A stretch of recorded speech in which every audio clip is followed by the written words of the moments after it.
Welcome to the Palais de l'Europe in Strasbourg, where the Council of Europe is at home. For the third time, Council of Europe is hosting a World Forum for Democracy, this time focusing on the youth entirely.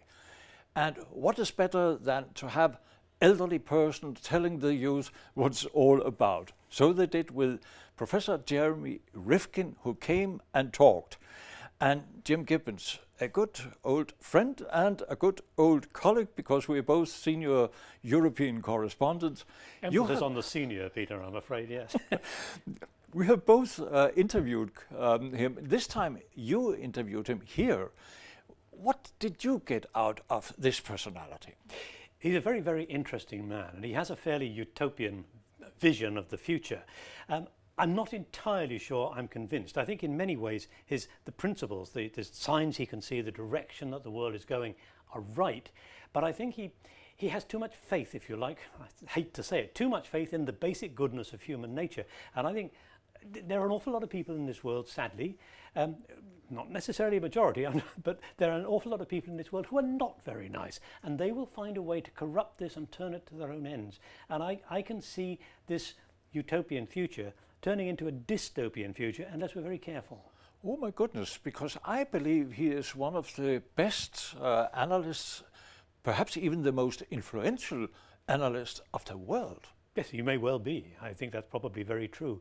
And it was very interesting talking to him.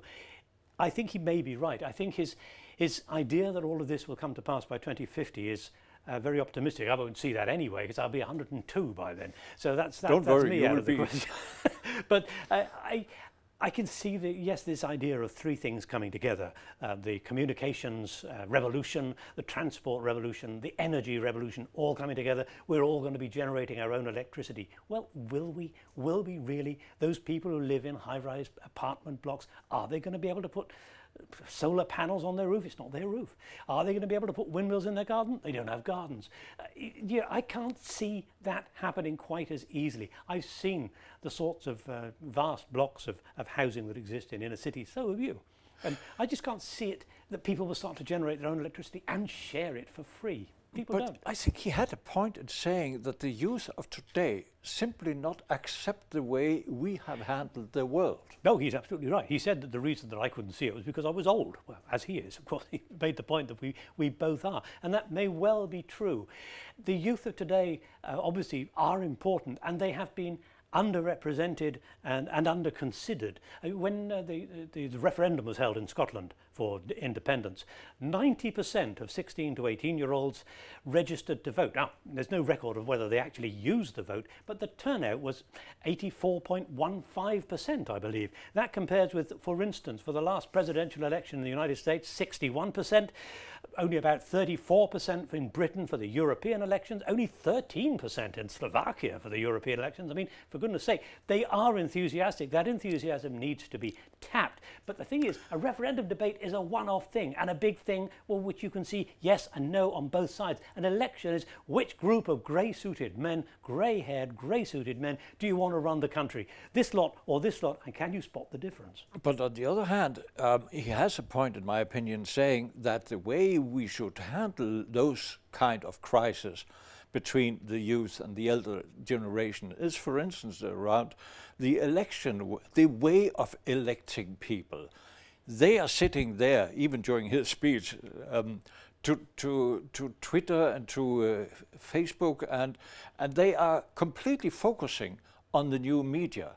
And they want also to be able to vote via the media and not to walk to have the cross made in a box. That's true. I mean, it would be very nice if they could. At the moment, it's, I think, too vulnerable to allow that to happen. There are too many ways in which the information can be hacked. Once we've got round to quantum computers that can handle it and actually encode things in a way that cannot be broken, that might be different. But we're still a little way away from managing to achieve that just yet. For the moment, I think it's too vulnerable. But yes, there should be an easier way of doing it.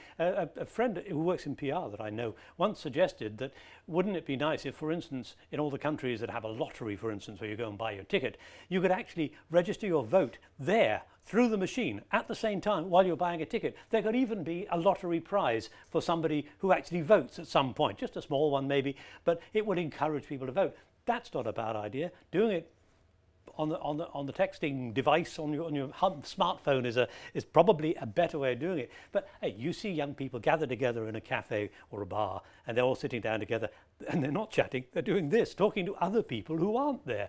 And I sometimes fear that maybe it takes the place of face-to-face encounters, which is so important in getting to know the world and the people in it. I think we should let him now talk a little bit, so we'll bring a few parts of your interviews and a few parts of his speech to the youth at the Hemicycle here in Strasbourg. All of you in this room have created a great revolution that's devastated some of the biggest vertically integrated enterprises of the 20th century, and you did it in 14 years. It started with Napster, this little file sharing and music service. The older generation called it cheating, you called it sharing. It's a generational shift. So we now have hundreds of millions of people, and at any given time, 3 billion people on the internet who have produced and shared their own music, produced and shared their own YouTube videos, copyleft, no copyright, produced and shared their own news blogs and social media, produced and shared their own free ebooks. All of this at near zero marginal cost on the sharing economy in the commons. I just came back from Korea. Psy, the performance artist, Gong Dong Dance, I can't do it.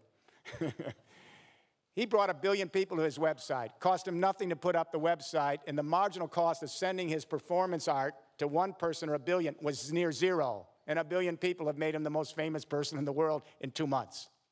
This is the power of digitalization. Well, what about the young people, for instance, who are volunteering to go and fight with ISIS in Syria and Iraq? And there are thousands of them, thousands of Europeans and a few Americans. There are. And they're attracted by the idea of killing people who don't share their views. But let's not blow this out of proportion.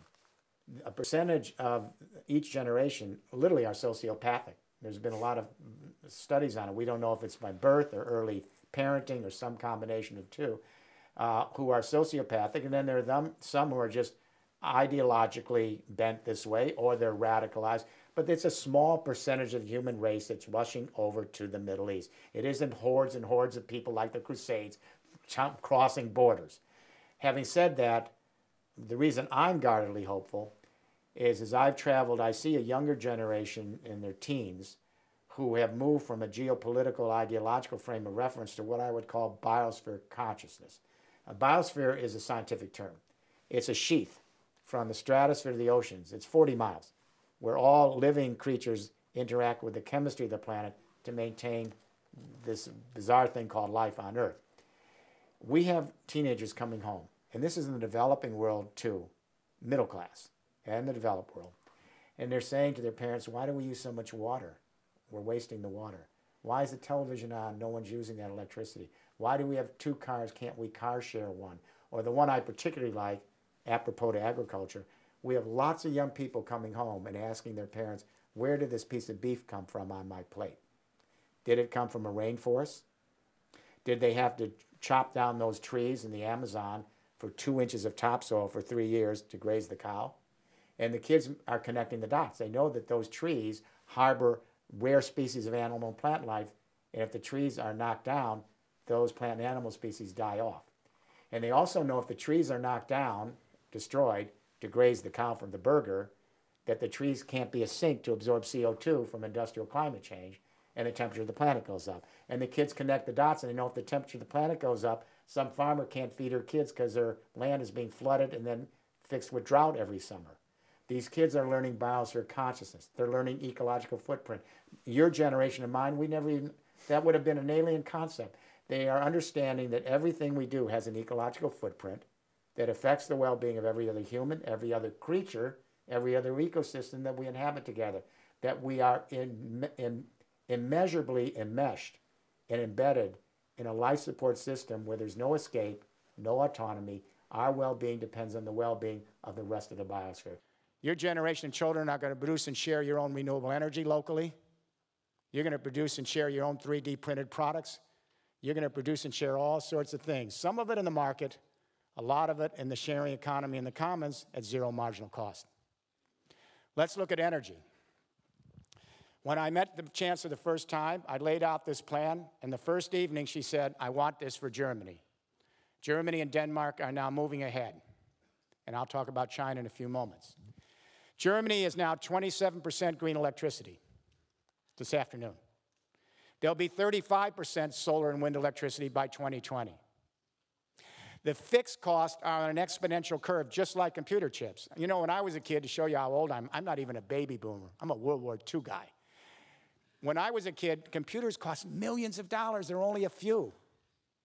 Today, $25 smartphone in China, because we doubled the capacity, half the cost with computer chips on an exponential curve for 40 years. What's not well known is we've been on a similar exponential curve for solar and wind now for 20 years. A little solar watt of electricity used to cost $68 to produce 1 little watt. This afternoon, it's 66 cents. It's going towards zero. But in Germany, after you pay the fixed cost for your solar panel or your wind turbine or your little geothermal heat pump, the marginal cost is near zero. The sun does not send a bill over Germany. There's no bill for the sun. It's free. Just keep your solar panel clean. That's not too tough. The wind does not send a bill over Germany. Just keep your wind turbine clean. No bill. The geothermal heat coming up from the ground in Germany doesn't send a bill. Just keep the heat pump maintained. And this will be true with biomass and hydro. Germany's heading to near zero marginal cost energy. Now, there are problems. Our wholesale prices plummeted. Retail prices going up because we have to pay back the early adopters. And we have to put in storage. These are intermittent energies. We have to store them. That's going to happen in the next 6 months. And we have to put in the digitalized energy internet. That's going to happen in the next 6 months. It's starting, but we're on the way. Who's producing all this new green electricity? There are 4 major power companies in Germany: Vattenfall, EnBW, E.ON, RWE, some of the most powerful, vertically integrated power companies in the world. And I guess we'd have to say that the first and second industrial revolution sure was driven by oil and coal. We fought 2 world wars in Europe around coal in the Ruhr Valley. We fought wars over oil. We had a lot of people die. So what happened to these big 4 power companies in Germany in 7 years? The same thing that happened to the music industry, newspapers, magazine, book publishing, has happened to them. How do capitalist companies actually make their money? I think they make money in various ways. Let me give you an example. Facebook, Twitter, and Google, these are capitalist companies. They made a tremendous amount of money by establishing these commons, these digital commons. This allowed hundreds of millions of the rest of us, especially young people, to begin to produce and share virtual products and entertainment and news and knowledge at near zero marginal cost. Other industries were disrupted by that. The music industry, television, newspapers, magazines, book publishing shrunk. Google, Facebook, and Twitter became very wealthy. What we're going to be seeing is that the capitalist enterprises that are successful will either be those who've transformed or new ones that start up, and it's the ones that are going to be able to find value in helping to grow and nurture the child, which is the sharing economy on the commons. Who will be the Alibabas, the Tencents, the Googles, and the Facebooks of energy? Will it be the electricity transmission companies erecting the energy internet? Or maybe ICT? Or maybe telecom? Or maybe electronics? There's going to be a scramble. Who will establish the transport and logistics GPS-guided driverless internet? Will it be the transport industry, logistics companies, maybe ICT? Since my book came out last spring, the English edition, there are meetings going on in boardrooms all over the world right now. And they're scrambling to figure out how they reposition themselves to be able to play a role in helping to nurture this new economic system. But the irony is, as they nurture this system, a lot of commerce and trade that had high margins in the market will go to near zero marginal cost and move to the commons. So it's a system where it's relentless zero marginal cost. You have to be in the game, but there's a realization when capitalist companies are in the game, some will benefit, others will not. But we're moving to a dual system.